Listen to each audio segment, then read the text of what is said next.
3, 2, 1, and... Hi!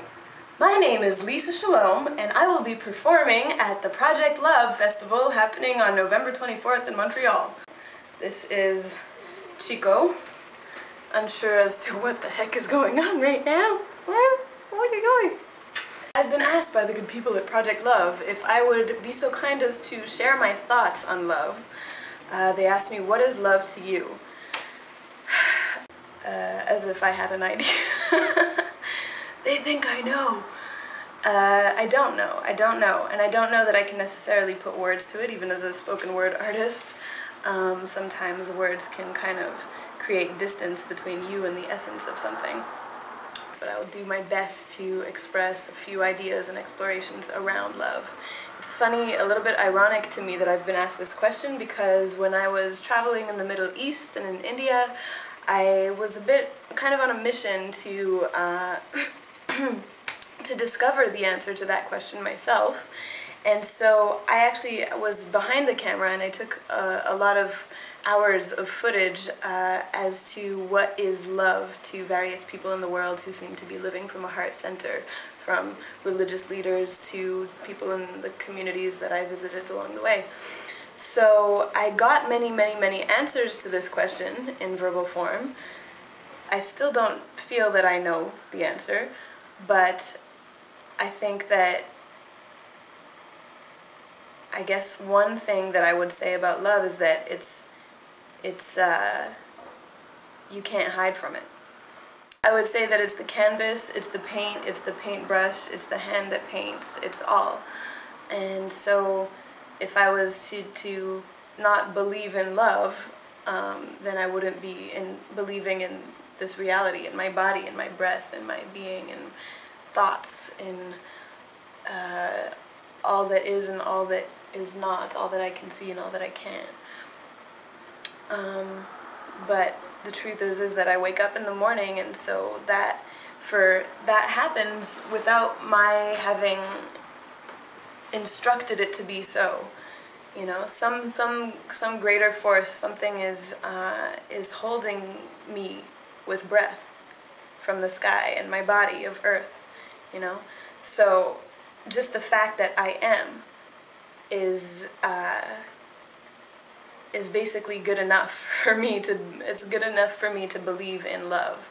Everything that I've experienced as negative, or as feeling like maybe it was some kind of punishment at the time, or something that was feeling just dark and unpleasant, I can say that all of it turned around for the good. And I was able to see based on hindsight, where this was coming from, and that, wow, there's a great love. You know, sometimes love takes the form of going out of your way for somebody, or sometimes love takes the form of stretching yourself beyond your comfort zone. Sometimes it takes the form of smacking somebody upside the head, or being smacked upside the head when you need it, when you need a wake-up call. And how many unpleasant things have happened to me in my life where you know, months or years later I look back and, wow, that was really for the greater good, and I learned and I grew and I became a little bit, I developed a sense of having my eyes a little bit more open here on planet Earth. So that's why I can say that love is all, or why I feel that love is all, is because I feel like it can account for suffering in that manner. You might not have answers right away, and it gets a little tricky when we start to talk about vast amounts of suffering on a grand scale, but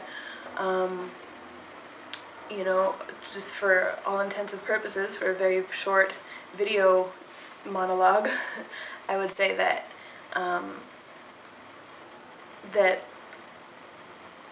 that which looks like suffering is actually based in a very great love for all of us, you know. And so, you know, it's easy to have cynicism, or to kind of have doubts, or things get in the way of faith. I think faith goes hand in hand with love. I think that to believe in love requires a huge amount of faith, and it's a very brave thing to do, because faith is not logical. Faith doesn't make sense. It's not based in reason. So by its very nature, faith asks us to go beyond logic, and that is not something that we are necessarily encouraged to do in a very practical, pragmatic society. You know, we're taught to value, I think, logical, rational reasoning above intuition or other ways of approaching things. It kind of renders the word meaningless. If love is everything, then what is it not? Nothing. It's even nothing. That being said, we're getting a little bit complicated, aren't we? Hey, Chico? Chico's like, I know what love is. Just look at these eyes. Eh? See, if you want to know love, you just look into a doggy's eyes. Oi. And they just tell you all about it. I would say that love also kind of stands in diametric opposition to fear, because it often stretches us beyond our constricted kind of. I associate fear when I have the feeling or the emotion of fear in my body. I clamp up, I constrict, I contract, and love asks me to expand, to shine out.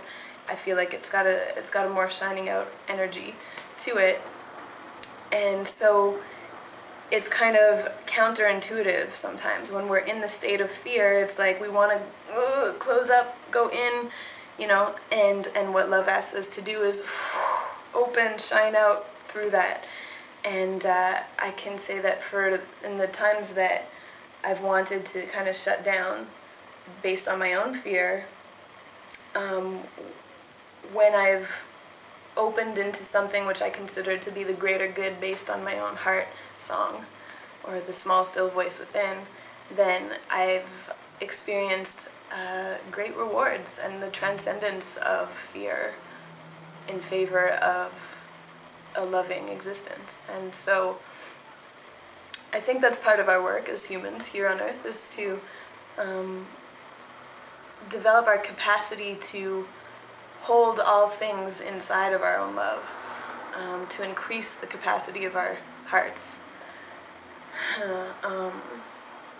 Yeah, this is my bedroom, and I keep things around which remind me of love, because I think it's important to kind of facilitate the process of transcending fear, which of course I have tons of my own. So I just I'll give you a little tour.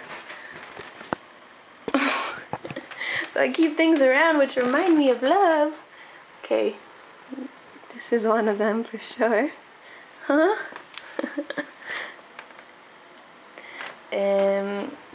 Different things I've collected in my travels, of course, and when you're traveling it's easier to come into that freedom. I think the world kind of opens up to you when you're in travel mode, because you've kind of had to surrender into the unknown.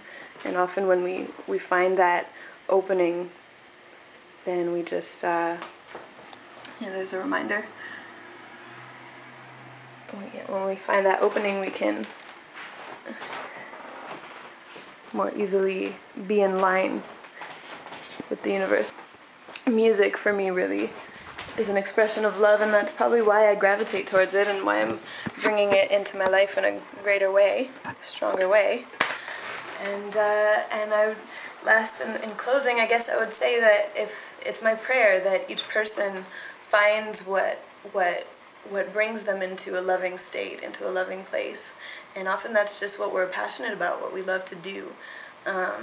So I know that if I've spent the day doing yoga and making music and writing rhymes, then probably at the end of the day I'm going to feel great, and I'm going to treat other people in a positive way. And if I've been spending my day doing things that I don't necessarily resonate with or that don't feel meaningful to me, then probably I won't feel so inclined to treat others with loving kindness. So it's my prayer for each of one of us to find what we love to do and to make that a reality.